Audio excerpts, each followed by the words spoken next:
Jesús seguiré, pongo en él mi mirada, veo su gran amor, canto sus alabanzas, a Jesús seguiré. Ok, buenos días, hermanos míos. Es una bendición. Ay, se fueron los niños y ahora son así. Ahorita estamos, eso es bueno, tienen una congregación llena de niños. A veces decimos que los muchachos son el futuro, no, ellos son el presente. Ya nosotros estamos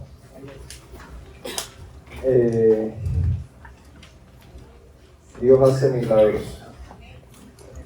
Ustedes saben que, como dice esa canción, Dios cumple promesas y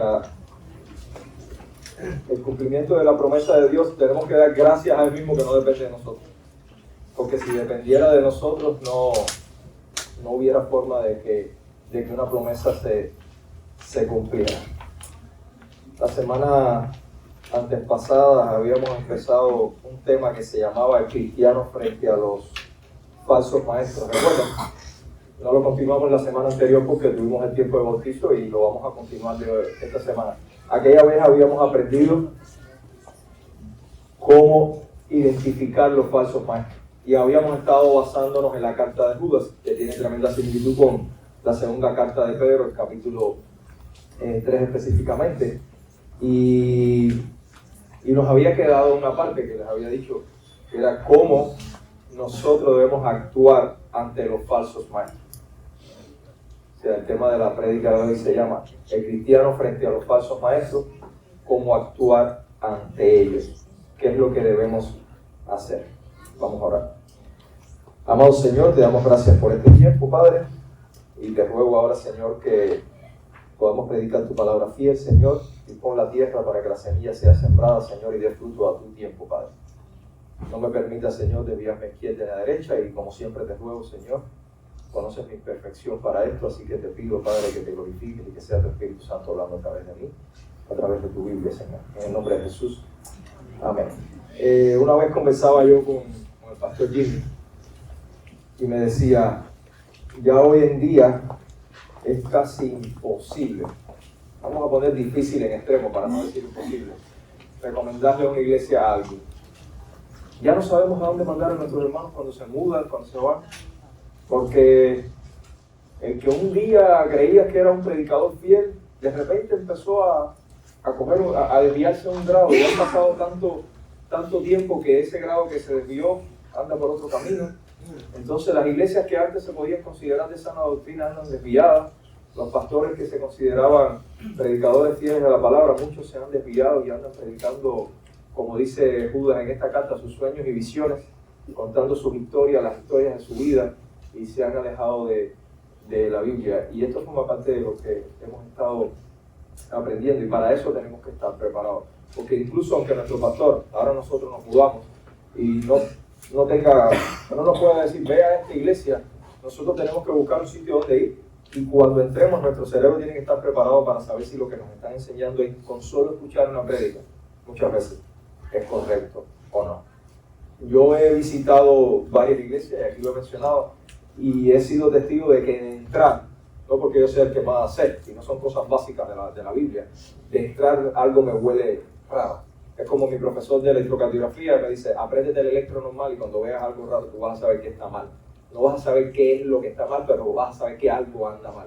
Entonces, me ha pasado aquí en Miami, nos pasó en Panamá que estuvimos, y desde que entré a la iglesia enseguida. De hecho, ¿cómo supe cómo Dios confirmó lo que yo pensaba? Cuando Grace salió de la escuela dominical de los niños, le pregunté, Grace, ¿qué aprendiste el día de hoy? Y me dijo, nada, solo jugar. Pero, ¿a qué se dedica esta iglesia si nos enseñaron a nuestros muchachos la palabra de Dios? Entonces, para basarnos en cómo nosotros debemos actuar o enfrentar o contender ante los falsos maestros, vamos a ir a la carta de Judas, vamos al final. Judas hace una explicación. Recuerdo que Judas empezó tratando de hablar de un tema. Judas dice, al principio dice que él tenía una gran solicitud de escribirlos acerca de nuestra común salvación, pero automáticamente se desvía y dice, no, ahora les voy a hablar de cómo contender por su fe, cómo defender la fe. Y al final, en el versículo 17, dice lo siguiente: pero vosotros, amados, acordaos de las palabras que fueron dichas por los apóstoles de nuestro Señor Jesucristo, quienes os decían: en los últimos tiempos habrán burladores que irán tras sus propias pasiones impías. Estos son los que causan divisiones, individuos mundanos que no tienen el Espíritu. Pero vosotros, repite, ellos hacían esto, pero vosotros, amados, edificados en vuestra santísima fe, orando en el Espíritu Santo, conservados en el amor de Dios, esperando ansiosamente la misericordia de nuestro Señor Jesucristo para vida eterna, y tened misericordia de algunos que dudan, a otros salvad arrebatándolos del fuego, y a otros tened misericordia con temor, aborreciendo aún la ropa contaminada por la carne. Antes de llegar aquí, incluso en esta parte le había dado algunas características, ¿recuerdan? Había hablado de la avaricia, había hablado de la sexualidad, había hablado de que ellos provocaban divisiones, había hablado de que ellos se dedicaban solamente a contar sus sueños y visiones y se habían alejado de la palabra de Dios. Y él hace una alerta de qué es lo que va a pasar con este grupo de personas. En el versículo 15 específicamente él explica: el Señor hará juicio contra todos y dejará convicto a todos los impíos de todas sus obras impías que han hecho impíamente. Basado en esto, sobre todo en esta última parte, nosotros tenemos que hacer lo que nos corresponde. Porque hay un grupo de personas que se están yendo a la condenación que Dios tiene destinado para ellos, y hay un grupo de personas que los está siguiendo y nosotros no estamos haciendo nada. No estamos haciendo nada por nuestra edificación para no caer, y tampoco estamos haciendo nada por ellos para que no sigan lo que no deben seguir. Y les pido por favor que tengan entendimiento, y yo sé que esto es un tema delicado, sobre todo como dije la semana pasada, muchos de nosotros somos víctimas de esto, y como yo me doy cuenta, yo veo los perfiles de muchos de nuestros hermanos, cómo publican las cosas de los falsos profetas, como pusimos aquí la semana pasada, antes pasada, a uno de ellos, y ese fue uno de los ejemplos. Y eso a mí me da la indicación de que todavía no han llegado a madurez para poder purificar. Entonces, quizás alguien de estas personas que se dedican a predicar estas cosas digan algo correcto, pero como les repito y les dije aquel día, tú no eres capaz de tomarte una botella de agua que sepas que tiene una gota de un veneno. Sin embargo, si eres capaz de escuchar cualquiera de estos temas sabiendo que son falsos profetas, no tiene sentido. Hay que tener discernimiento, hermanos míos. Judas les dice: hay que contender ardientemente. Es luchar, no es quedarse quieto. Es cierto que Pedro nos enseña que esto tiene que ser con mansedumbre y reverencia.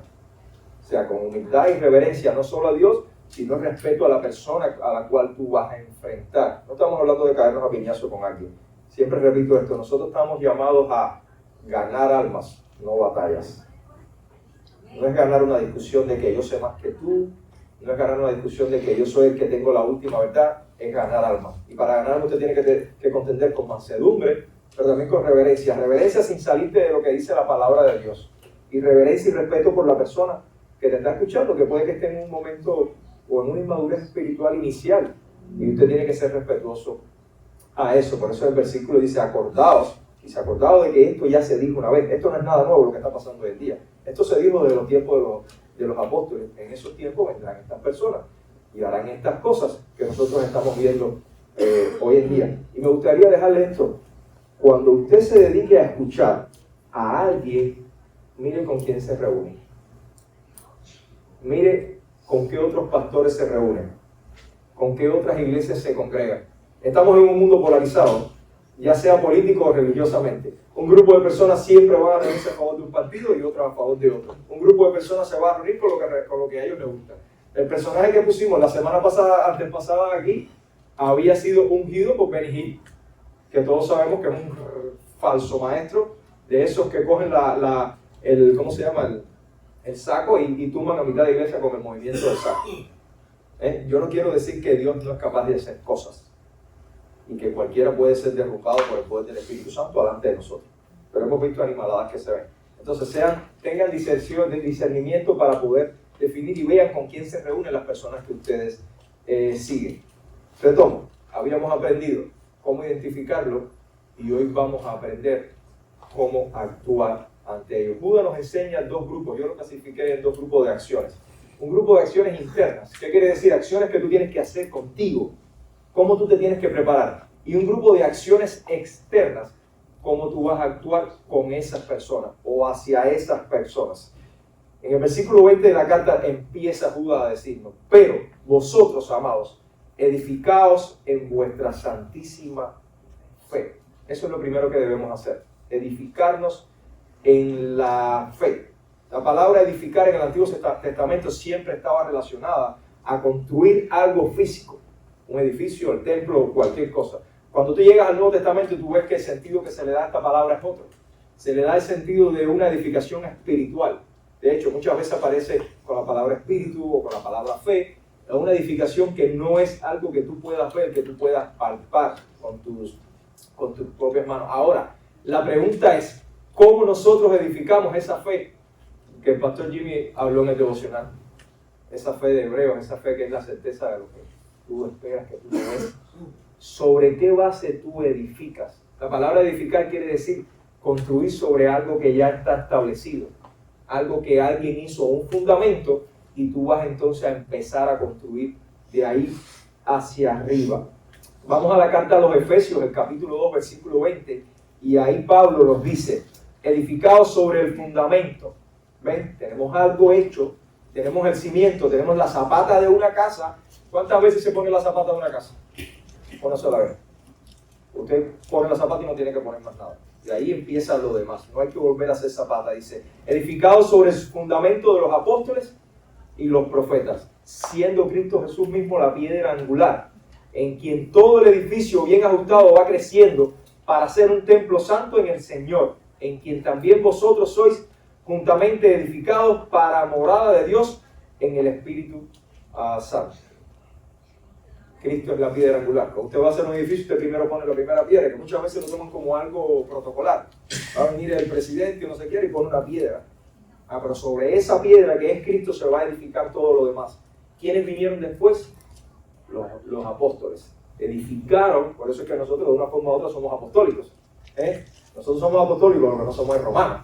Entonces, sobre ese cimiento que se fundó una sola vez, se hizo una sola vez, vamos nosotros entonces a crecer, a edificar nuestra fe. Por eso yo me pregunto hoy, ¿cuántos apóstoles había? ¿Cuántos cimientos había? Hoy todos los días se levanta un apóstol nuevo, todos los días se levanta un profeta nuevo, y había un solo cimiento establecido. Había una sola base establecida. Ahora, cada uno de estas personas tuvieron de qué agarrarse. Ellos dijeron sobre los apóstoles y los profetas. Los profetas habían dicho la palabra de Dios antes y había sido escrita en todo el Antiguo Testamento hasta lo que ellos tenían en ese momento. Recuerden que cuando Pablo escribe a los Efesios y cuando Judas escribe, ellos no tenían Nuevo Testamento, eso todavía no estaba recopilado. Entonces ellos estaban basados sobre algo que venía de antes. Y Pablo en 1 Corintios también nos da otra enseñanza con respecto a cómo edificar. Dice: conforme a la gracia de Dios que me fue dada, yo como sabio arquitecto. La palabra arquitecto ahí no solamente era un diseñador o algo, era alguien que era el constructor principal, el que hacía la obra principalmente en ese momento. Dice que él, como sabio arquitecto, puse el fundamento y otro edifica sobre él. O sea, Pablo pone el fundamento en este caso y alguien viene a edificar sobre él. Pero cada uno tenga cuidado cómo edifica, pues nadie puede poner, escuchen esto, nadie puede poner otro fundamento que el que ya está puesto, el cual es Jesucristo. Alguien puede venir a traer otra cosa que no sea Jesucristo, o un Jesucristo. Alguien puede venir a traer, como nuestros amigos los mormones, el otro evangelio de Jesucristo. Ya hay uno solo. Y cualquiera que edifique otra cosa que no esté sobre esto, sea ¿qué? Anatema. Y de eso tenemos que cuidarnos, porque anatema es maldito. Si nosotros caemos en cualquiera de estas cosas, estamos siendo anatema. Ahora, cada constructor o cada arquitecto principal tiene que tener un plano. Tiene que tener un plano por el cual guiarse para tú empezar a construir sobre ese fundamento. ¿Cuál es el plano que nosotros tenemos? La palabra de Dios. No tenemos otra cosa. La gran diferencia entre nosotros y los católicos es que nosotros tenemos algo que se llama sola escritura. Solo la escritura basta. Yo conversaba con mi amigo católico y él me decía, esa es la gran diferencia, que nosotros, así me dijo literalmente, que nosotros no creemos en sola escritura. Hermano, si usted no cree en sola escritura, ¿en quién usted está poniendo su base? si todo lo demás se puede equivocar, excepto esto? Todo lo demás no es confiable. No quiere decir que tú haces una constitución de la iglesia y no sea confiable. Si la constitución está basada en esto, es confiable, pero tiene que ser fiel a lo que está aquí. Y dice en el libro de los Hechos, Pablo se despide de Mileto y llama a buscar a la gente de Éfeso, y los ancianos vienen y él le dice lo siguiente: ahora, cuando termina su oración orando por ellos, le dice: ahora os encomiendo a Dios y a la palabra de su gracia, que es poderosa para edificaros y daros herencia entre todos los santificados. ¿La fe viene por qué? Por el oír. ¿Por el oír de qué? De la palabra de Dios. Pero no solamente te vas a convertir y te quedaste ahí. Para tú seguir edificándose tienes que seguir ¿sobre qué? Sobre la base de la palabra de Dios, que es el plano que Dios te dio para que tú sigas avanzando. Y demos gracias a Dios que tenemos esto. Porque si no, cualquiera estuviera diciendo lo que le da la gana por ahí.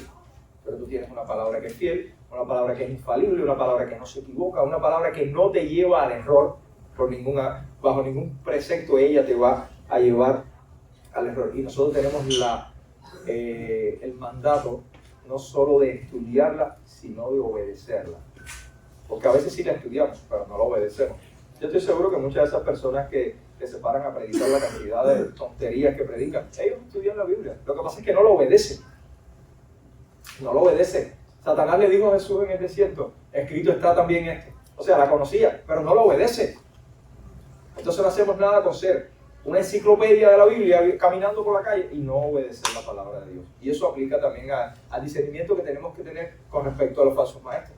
No hacemos nada con eso. ¿Cuál es el otro punto que nos enseña Judas?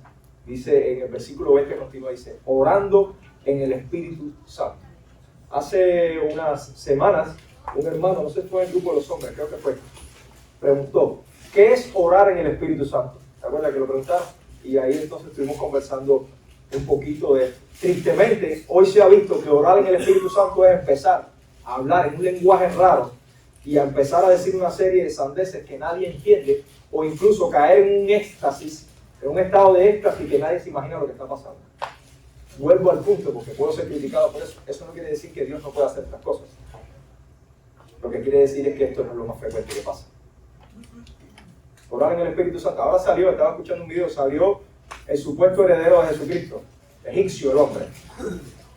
Y el hombre está promoviendo a que para que tú tengas una comunión con Dios, consumas drogas psicodélicas para que te saques de este mundo y tú puedas tener ese estado de éxtasis, que es la verdadera oración en el Espíritu Santo, según él. Eso no es lo que la Biblia enseña. Eso no es lo que la Biblia enseña. De hecho, en Efesios dice con toda oración, Efesios 6 dice con toda oración y súplica, y repite, orar. Con toda oración, orar en todo tiempo, en el Espíritu. En el Espíritu. Pero aquí no está hablando de que hay que tirarse por piso, ni que hablar sandeces, ni estar divagando en cosas que quizás no tienen mucho fe. Exorcismo. No está hablando de eso. Dice, y así velar con toda perseverancia y súplica por todos los santos. Orar en el Espíritu Santo con perseverancia y súplica todo momento, constantemente. Eso quiere decir que donde quiera que yo esté, pero déjame cerrar los ojos. No. Nehemías se paró y dijo, déjame. Y yo no creo que la oración esa, antes de ir a hablar con el rey, haya durado ni un minuto. Y de hecho, no creo ni siquiera que haya podido cerrar los ojos delante del rey. Es que cada decisión o cada cosa que tú vayas a tomar en tu vida, tú busques la voluntad de Dios, tú eres Señor, ¿qué es lo que tú quieres para mí en esto que estoy enfrentando ahora? En la práctica, en este preciso minuto. No, déjame esperar a llegar a la casa para orar sobre esto. Hermano, no es eso. A veces vas manejando y tú puedes ir orando. Imagínate que vayas manejando, vayas orando, te dé el éxtasis. ¿Qué pasaría? No tiene sentido, no tiene ninguna congruencia en esto. Ahora, ¿por qué explica que en el Espíritu? ¿Por qué tiene que ser el Espíritu el que nos guíe a orar? Dice Pablo en Romanos, dice capítulo 8, 26, versículo 26, dice: y de la misma manera también el Espíritu nos ayuda en nuestra debilidad. O sea, solo no lo podemos hacer. Porque no sabemos orar como debiéramos. Pero el Espíritu mismo intercede por nosotros con gemidos indecibles. ¿Somos nosotros los que tenemos que estar hablando tonterías? No, es el Espíritu que intercede delante del Señor con gemidos, quizás palabras que nosotros ni siquiera conocemos, pero es Él, con el Señor. Y aquel que escudriña los corazones sabe cuál es el sentir del Espíritu, porque Él intercede por los santos conforme a la voluntad de Dios. Como decía Jimmy hace rato, no a mi capricho, es conforme a la voluntad de Dios. ¿Y quieres reforzar el conocimiento? Según primera carta a los Corintios, capítulo 2, versículo 10.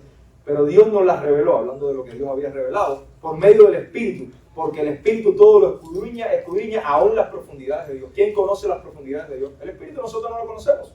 Por eso hay que orar en el Espíritu. Dice, porque entre los hombres, ¿quién conoce los pensamientos de un hombre sino el Espíritu del hombre que está en él?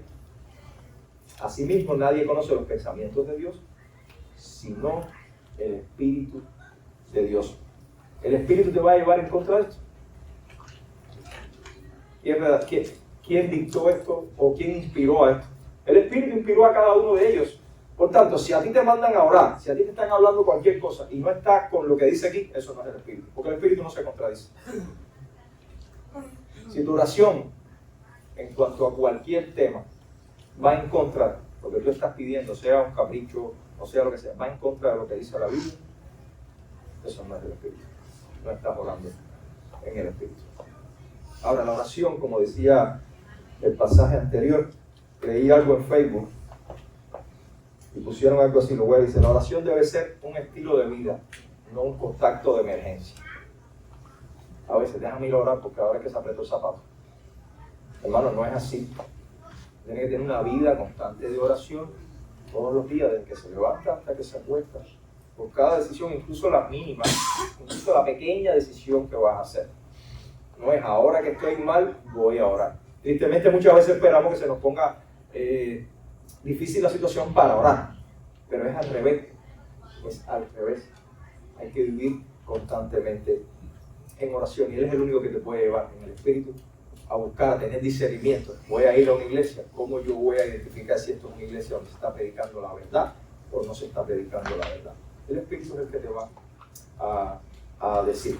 Versículo 21, otro elemento que Pablo te enseña, que cómo tú tienes que transformarte tú para defenderte de estas doctrinas raras y todo lo que aparece por ahí, es conservaos en el amor de Dios, mantenerte en el amor de Dios. Y alguien dice, bueno, pero es que el amor de Dios no cambia. ¿Ustedes creen que porque tú te portes mejor hoy que ayer, Dios te ama más o menos? Tristemente eso es un pensamiento que hay en la comunidad cristiana. Déjame ver cómo lo hago mejor hoy para que Dios me ame más hoy. Dios no cambia. Dios es inmutable. Los atributos de Dios no varían. Dios no ama más ni menos. Pero sin embargo, Pablo te dice mantenerte en el amor de Dios. Bueno, si Dios no cambia, yo siempre voy a estar en el amor de Dios.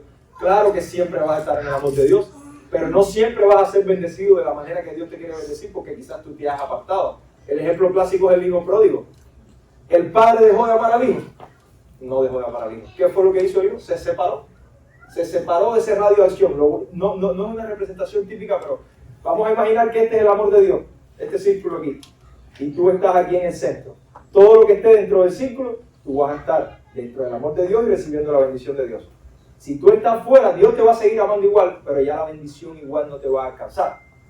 Porque tú estás separado, como dicen, no te estás manteniendo, no te estás conservando en el amor de Dios. Ahora, ¿cómo te mantienes tú en el amor de Dios? ¿Quién nos enseña a mantenernos en el amor de Dios? Vamos a buscar la carta del Evangelio de Juan, capítulo 15. Capítulo 15, versículo 9 dice, como el Padre me ha amado, así también yo os he amado. Y dice, permaneced en mi amor. Hasta ahí estamos bien. Este es el mandamiento que Dios da. Manténganse en mi amor. ¿Cómo nos mantenemos en su amor? Versículo 10. Si guardáis mis mandamientos, permanecéis en mi amor. Así como yo he guardado los mandamientos de mi Padre y permanezco en su amor. ¿Cómo nos mantenemos en el amor de Dios? Guardando los mandamientos de Dios. Lo que pasa es, ya hoy me convertí y voy a hacer lo que me da la gana. De todas maneras ya yo soy salvo. Y eso no es lo que dice la palabra de Dios. Por amor a Cristo, por todo lo que Él hizo por ti, usted tiene que ahora ser recíproco. ¿Cómo eres recíproco? Conservando y manteniendo sus mandamientos. No vivir la vida, como hablamos la semana pasada, del antinomianismo. No, ya yo soy cristiano, pues no tengo que guardar ningún mandamiento. No es eso lo que la palabra enseña. No es eso. Eso es una falsedad, es una gran mentira. Así como el legalismo también es una gran mentira. Ambos extremos, legalismo y antinomianismo, son unas grandes mentiras. Son falsedades. Hermanos, seamos fieles a lo que Dios y obedientes a lo que Dios nos ha mandado. Así nosotros nos mantenemos en el amor de Dios y vas a vivir la vida de bendición que Dios tiene destinada para ti. ¿Que es fácil? No, no es fácil. ¿Cuántos de los que estamos aquí no estamos enfrentando nuestra batalla? No es fácil. Pero es una vida bendecida. Es una vida bendecida. Y les puedo asegurar que una de las mejores bendiciones que podamos recibir es que Dios nos dé discernimiento para no caer en ninguna de las tonterías. Hay muchas que hay. No sabría qué por ciento de las cosas que veo en las redes representan realmente la verdad o la mentira. El punto 4 de este segmento, que tiene que ver con la edificación individual, con lo que cada cual tiene que hacer con sí mismo, dice: esperando ansiosamente la misericordia de nuestro Señor Jesucristo para vida eterna. Tristemente, hoy en día los cristianos viven como que Cristo no va a venir nunca. Como que su tardanza ha pasado tanto que ya Él no va a venir. Yo no, fíjense que no hablo de los impíos, la gente que no conoce a Dios, que vea lo mismo. No, si Cristo está viviendo hace 2000 años. No. El cristiano está viviendo hoy como que Cristo no viene. Como que esto va a demorar una eternidad. Como que, bueno, puede que demore 1000 años más, pero puede que venga ahorita mismo. Y nosotros no estamos viviendo acorde a lo que dice la palabra de Dios. Dice, tienes que vivir como que Cristo viene. Es más, te está diciendo, dice, esperando ansiosamente, con deseo de que venga. Pero nosotros tenemos un brazo en la tierra y tenemos el otro en el cielo. Como dice, Señor, sí ven mañana, pero déjame cobrar. Déjame llegar a la quincena a ver si resuelvo. Claro, tenemos un cuerpo de pecado atado aquí en la tierra todavía. Y muchos vivimos así. Muchos vivimos así, ni tenemos idea de las bendiciones que vamos a recibir cuando estemos con Cristo. Todavía estamos pensando en el viaje a Europa. Todavía estamos pensando en la casa que vamos a comprar. No, Señor, déjame comprar la casa. Quiero ir a Hawái.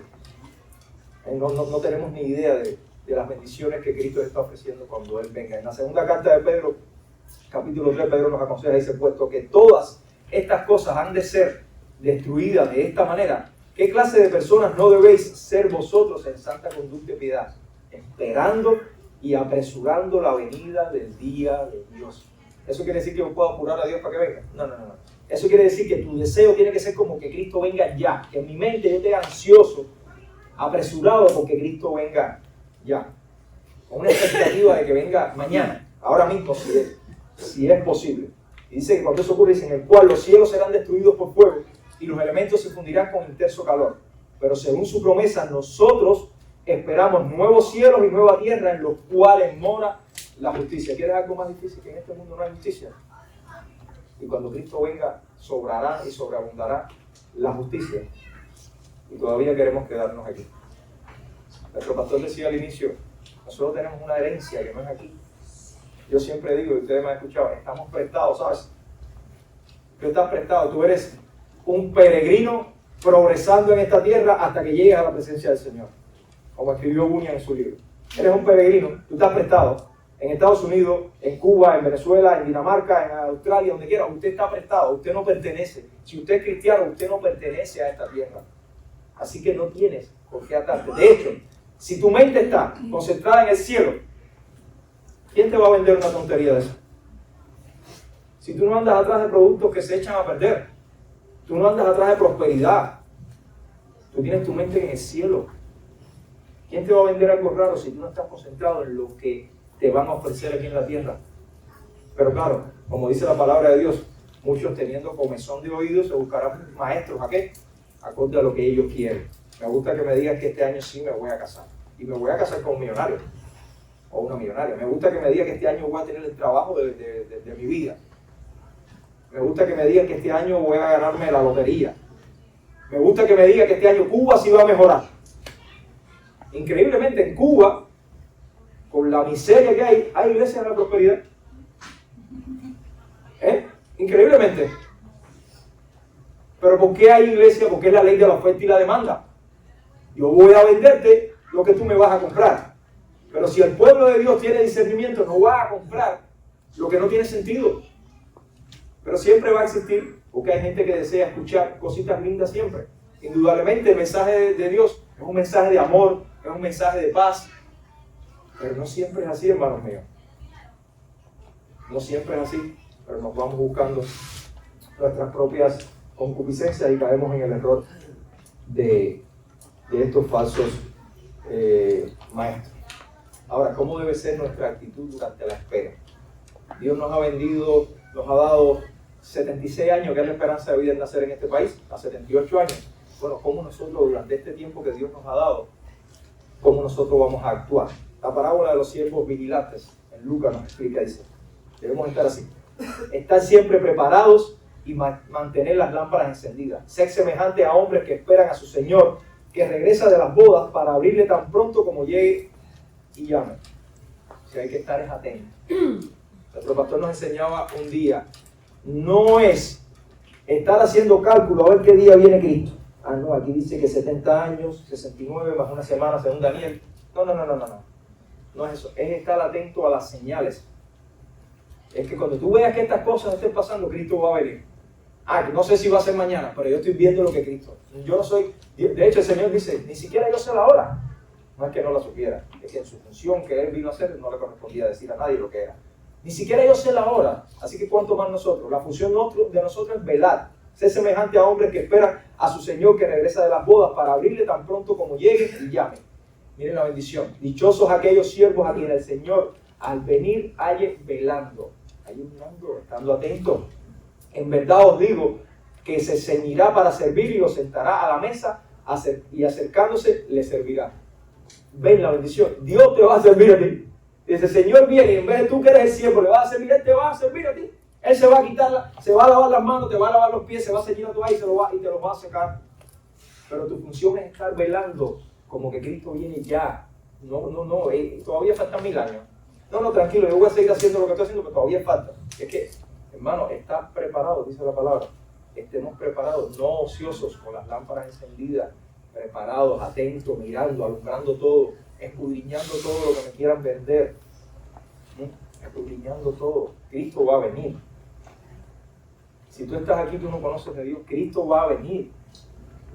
Hoy Cristo es abogado y todavía está intercediendo, pero cuando venga va a venir como juez. Toda rodilla se va a doblar, todo reino lo va a confesar. Y todavía hay gente que no lo cree. Si no lo has creído, tienes que arrepentirte de no haberlo creído, arrepentirte de todo lo malo que hayas hecho, dicho, pensado, y creer por fe en Cristo, porque Cristo va a venir. ¿Cuándo va a ser? Sería una falsedad mía decirle cuándo. Pero la Biblia dice que viene, como ladrón en la noche, cuando menos tú te lo imaginas. Alguien le va a avisar, el ladrón va a tocar tu casa para decir, ay, mañana vengo a robar. No, Él viene y ya. ¿Que han pasado 2000 años? Cierto. ¿Que puede que pase 1000 más? No sé. Pero la palabra dice que cuando venga viene, me llevé mi tropa. A pesar de lo que pase, de las diferentes teorías que haya del tiempo del fin, Él viene. Eso es lo que nos interesa. La gente cae en esas ridiculeces. Ay, que si viene antes, que si viene después, que si la pretribulación. No, hermano, lo que hace falta es entender que viene. Y que todo el que sea su hijo, todo el que haya creído y se haya arrepentido, se va con Él. Y tristemente el que no lo haya hecho, tiene un lugar reservado, que no es muy agradable. Del cual muchos de estos maestros no les gusta hablar. Porque como hablamos la semana pasada, sacan a Cristo y a la cruz de la cena. No les conviene. Básicamente estas son las cosas que tienen que hacer para cuidarse uno mismo. Ahora, ¿qué tenemos que hacer hacia los demás? ¿Cómo nosotros podemos edificar? ¿Cómo nosotros podemos ayudar a los demás que están en lugares errados, escuchando cosas erradas, aprendiendo cosas erradas y siendo transformados por cosas erradas? Nos sigue explicando Judas ahí al final, en los versículos del 21 en adelante, continúa diciendo. Primero dice, tened misericordia de algunos que dudan. Después continúa, a otros salvad arrebatándolos del fuego, y a otros tener misericordia con temor, aborreciendo la ropa contaminada por la carne. Recuerden algo, lo voy a repetir, no estamos llamados a ganar batallas, estamos llamados a ganar almas. Por eso es que Pedro dice de nuevo, misericordia y reverencia. ¿Y por qué lo digo? Porque yo he caído en eso. Yo he caído en eso, en querer tener siempre la razón cuando hablo de las cosas de Dios. Y eso no es lo que estamos llamados, hermano mío. Estamos llamados a ganar el alma para Cristo, y para eso hay que ser mansos y hay que ser reverentes. Nos dice Judas, y tener misericordia de algunos que dudan. Esto implica que hay personas que tienen dudas aquí. Y esto implica que hay amistades de nosotros que son cristianos y que tienen dudas, ¿no? Esto implica que hay personas que son inmaduras. Pablo en Romanos 14 nos dice, hay un grupo de personas que son inmaduras y ustedes son un poco más maduras. A eso tienen que tratarlo con misericordia. En la palabra misericordia quiere decir en este aspecto, dice, sentir simpatía con alguien de su miseria. Si tiene duda, está pobre espiritualmente, todavía está carente y usted tiene que tener simpatía, tiene que ser empático con esa persona. Pero esa simpatía no es, ay, déjame esperar que él madure solo. No, usted tiene que expresar eso con acciones. Llegar a la persona, tener compasión, darle suave, porque muchas veces puede ser piedra de tropiezo para esa persona. Ay, yo escucho a Cash Luna, por ejemplo. Lo voy a mencionar porque este es clásico. Yo sé que hay algunos que están en el borderline. Yo escucho a Cash Luna. Bueno, yo voy a hablar con esa persona, pero con calma, porque puede ser piedra de tropiezo y la persona se aparte totalmente. A esto le aplica lo que Pablo dice en Gálatas 6, dice, hermanos, aún si alguno es sorprendido en alguna falta, vosotros que sois espirituales, bueno, es que todos son espirituales de una forma u otra, pero él se refiere a los que son maduros espiritualmente, son más fuertes, restaurarlo en un espíritu de mansedumbre, mirándote a ti mismo, no sea que tú también seas tentado. O sea, podemos caer. ¿Cómo se logra esto? Bueno, escuchando a la persona. Tienes que llegar al hermano, tienes que hablarle, pero tienes que escucharlo.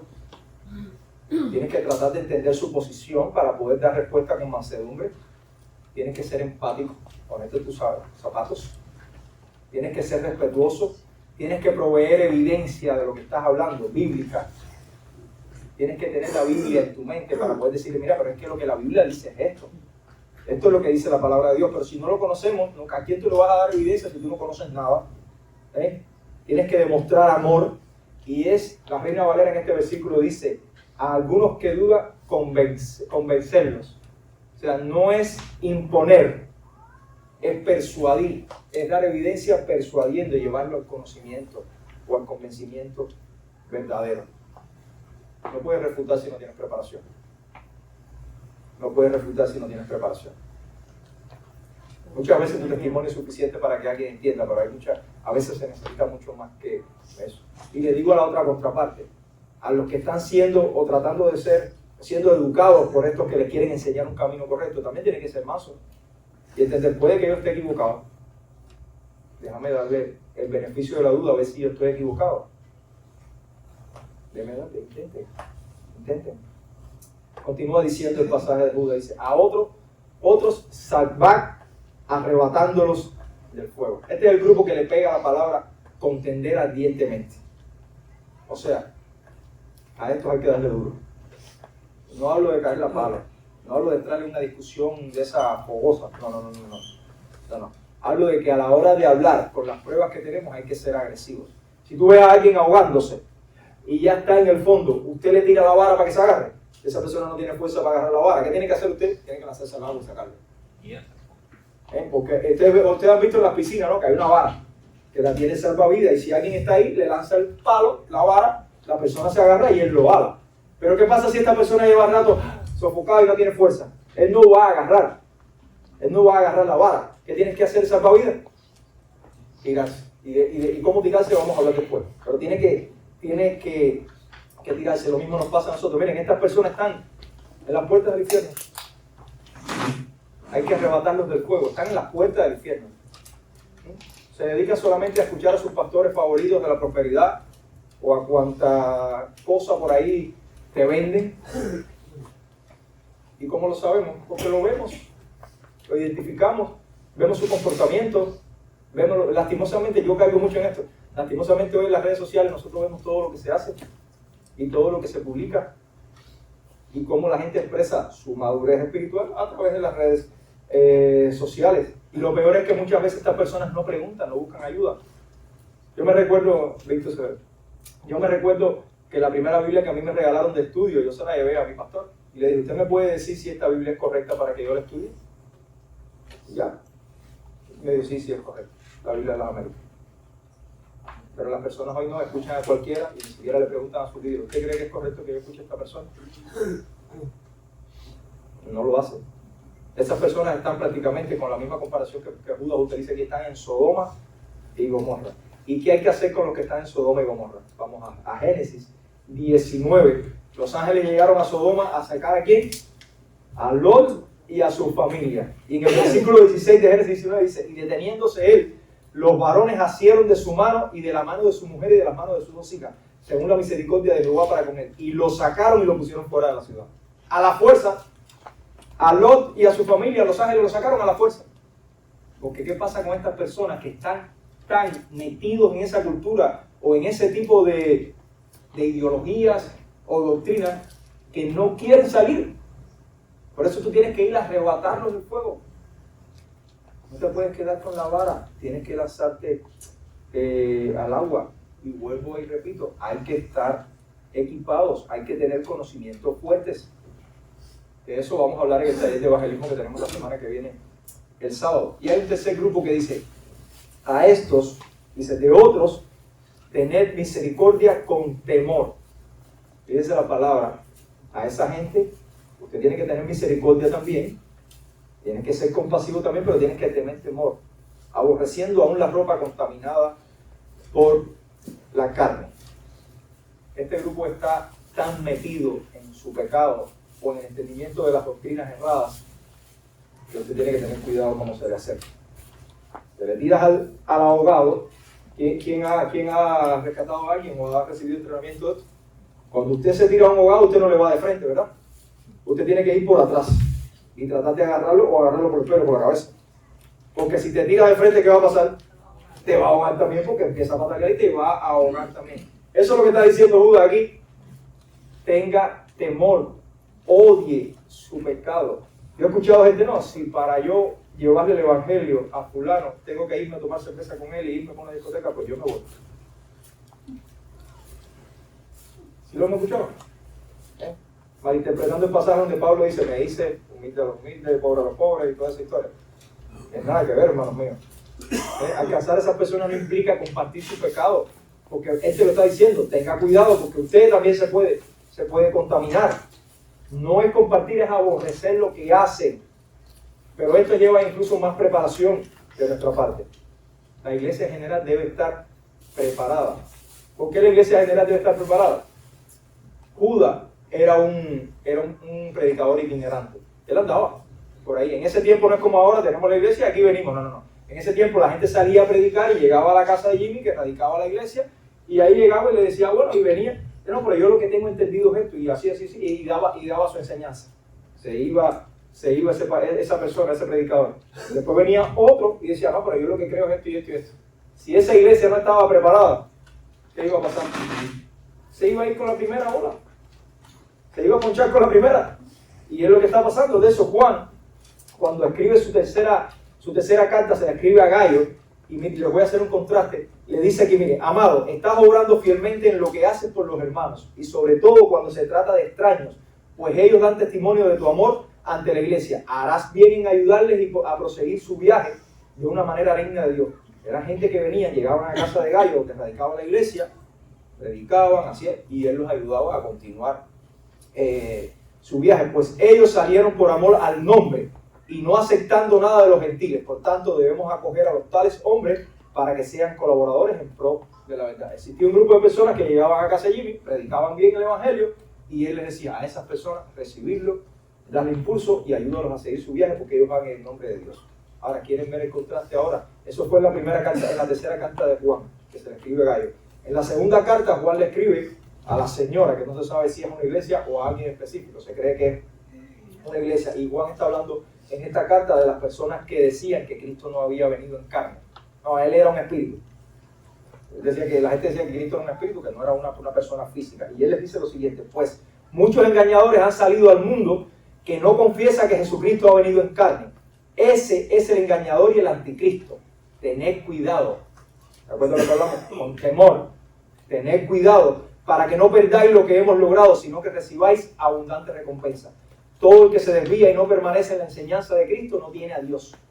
Al que permanece en la enseñanza tiene al Padre como al Hijo. Ahora miren la advertencia. Esto suena duro, sobre todo en este mundo donde hay que derrochar más amor del que muchas veces tenemos. Si alguno viene a vosotros y no trae esta enseñanza, no lo recibáis en tu casa, ni lo saludéis, pues el que lo saluda participa en su mala obra. Pero eso no fue lo que Cristo me enseñó. Cristo me enseñó a amar a todo el mundo. Bueno, eso es cierto, pero aquí le está diciendo algo. Si alguien viene a tu casa, a tu iglesia, a predicar algo que no tiene que ver con la Biblia, algo que no tiene que ver con la doctrina central de Cristo, no estoy hablando de que si existe un grupo de hermanos que dicen que la salvación se pierde, existe un grupo de hermanos que dicen que la salvación no se pierde, no estoy hablando de eso. Estoy hablando de las doctrinas básicas de las cuales se fundamenta todo esto. Ni lo saludes, ni lo recibas. Te lo está diciendo aquí. Muchas veces es la única alternativa que nos queda. A veces tú tiras y tiras y llega un momento donde ¿qué? Ya no puedes echarle más perlas a los cerdos, porque la van a pisotear. Y cuando terminen de pisotear la perla, van a voltearse hacia ti y te van a comer. Te van a comer vivo. En la iglesia muchas veces es más difícil que pase, porque los pastores están preparados y están atentos a todo esto. Pero ¿qué pasa en tu casa? Cuando te tocan la puerta los testigos de Jehová o los mormones o cualquiera. Déjame dejarlo entrar para escuchar. Hermano, ni siquiera los dejes entrar. ¿Quiere hablar conmigo? Vamos a hablar de afuera. ¿Qué pasa en la televisión? ¿Qué pasa en la radio? ¿Qué pasa en la televisión cuando te pasas el día entero escuchando a, qué sé yo, Joel Osteen o otra serie? ¿Qué pasa? ¿Qué pasa en las redes sociales? Cuando tú le das entrada, ni siquiera lo dejes entrar a tu teléfono. ¿Quieren ver otro pasaje que refuerza este mismo criterio para que vean que bueno es el único? Primera de Corintios, capítulo 5. En mi carta os escribí que no anduvierais en compañía de personas inmorales. No me refería a la gente inmoral de este mundo. Miren lo que está pasando. Pablo le está diciendo, no estoy hablando de lo que está acá afuera en la calle. No estoy hablando de ellos. Estoy hablando de la gente que inmoral de este mundo. O a los avaros y estafadores, o a los idólatras, porque entonces tendrán que salir del mundo. No les estoy diciendo de esa gente, porque no tienes que mudarte del planeta. Tienes que irte para Marte. Habla con Elon Musk para que te lleve para Marte. No estoy hablando de ellos, dice. Sino que en efecto os escribí que no anduvieran en compañía de ninguno que, llamándose hermano, o sea, ellos dicen que son cristianos, es una persona inmoral, avaro, idólatra o difamador o borracho, característica que vimos la semana pasada de este tipo de personas. Con eso ni siquiera comas, ni siquiera compartas con ellos. Hermano, no lo dejes entrar a tu casa, a tu teléfono, a tu vida, a tu televisor, nada tengas que ver, ni siquiera los saludes, ni siquiera comas con esas personas. ¿Y ustedes saben por qué? Porque el versículo 6 Pablo dice, es que un poquito de levadura contamina toda la masa. Escucha la gotita de agua en el vaso, poco a poco te vas a estar contaminado. Vas a estar contaminado. En Timoteo, en la primera carta, capítulo 4, dice algo muy parecido. Y empieza a hablar de las características de estas personas. Y Pablo le dice a Timoteo, al señalar estas cosas a los hermanos, o sea, lo que estamos haciendo aquí, al decirle estas cosas a ustedes, serán un buen ministro de Cristo Jesús. Y les repiten el versículo 7 de la primera carta, dice, pero nada tengas que ver con las fábulas profanas propias de cosas viejas. Implica no solo a los que andan desastrosamente, robándoles dinero a las iglesias, pero implica también estos que te quieren hacer esclavos de la ley. Si no te circuncidas, pues tú no eres de Cristo. Si no cumples los 10 mandamientos al 100% de la letra y te levantas toda la mañana con eso, usted no es de Cristo. Ambos extremos. Está hablando aquí. Hay que contender con mansedumbre y reverencia. Y esto no debe desanimarnos, hermanos. Al final de la carta voy a leer lo que él nos dice para concluir. Dice en la doxología de la carta de Judas, que de hecho estuve estudiando este tema de un libro de Maxwell Cole. El libro se llama Los Hechos de los Apóstatas, que está muy interesante y está basado en la carta se llama así, Los Hechos de los Apóstatas. Si quieren aprender de los falsos maestros lo pueden buscar. Y está basado en la carta de Judas. Él dice al final, dice, y aquel, o sea, tú te mantienes haciendo tu parte. Tú te mantienes edificándote tú y tratando de edificar a los demás y llevar a los demás al buen camino. Que Dios se encarga de la parte más importante, dice. Y aquel que es poderoso para guardaros sin caídas y presentaros sin mancha delante de su gloria, con gran alegría al único y sabio Dios, nuestro Salvador, sea la gloria y majestad, imperio y potencia, ahora y por todos los siglos. Amén. O sea, lo que tú estás haciendo no depende de ti. Usted tiene que trabajar en edificar su fe, en el fundamento. Usted tiene que orar sin cesar. Usted tiene que vivir en el amor de Cristo para recibir la bendición que Dios tiene para ti, obedeciendo lo que Él te mandó a obedecer. Usted tiene que estar esperando ansiosamente el tiempo de la venida de Cristo. Estás en la tierra, pero Cristo viene. Usted tiene que atacar a estas personas, a cada uno según el grupo en que esté. Vieron que había al menos tres grupos, pero usted tiene que confiar en que Dios es poderoso para guardarte de la caída y que Él, por su promesa, Él te va a presentar delante de Él mismo sin mancha. Pero vuelvo a lo que siempre he dicho: usted no tiene derecho a quedarse sentado, estoy under construction, esperando que Dios me construya y me elabore, aquí sin hacer nada. Usted tiene cosas que hacer. La soberanía de Dios no exime tu responsabilidad. Hay mucha gente que se agarra fuerte de la soberanía y no hace nada. Dios está trabajando sobre mí. ¿Y cuándo tú vas a trabajar sobre ti? ¿Cuándo tú vas a hacer tu esfuerzo? Vamos a orar. Amado Señor, te damos gracias por este tiempo y te damos gracias porque tú has predicado tu palabra, Padre. Ayuda a que nosotros podamos sembrarla, Señor, en nuestros corazones y podamos ponerla en práctica cada día. Bendice, Señor, nuestra iglesia, bendice tu pueblo donde quiera que se congregue hoy. Danos sabiduría, Señor, y discernimiento ante estos temas. Y ayúdanos a entender, Señor, que tú vienes pronto. Ayúdanos a entender, Señor, a aferrarnos a la promesa que nos has dado de vida eterna. Ayúdanos a entender que estamos prestados y somos peregrinos en esta tierra, Señor, y que tú tienes una herencia para nosotros que es mucho mayor, Señor. Bendice no solo tu iglesia, Señor. Bendice también a la familia de nuestros hermanos en la fe, los que están pasando dificultades, Señor, situaciones de salud.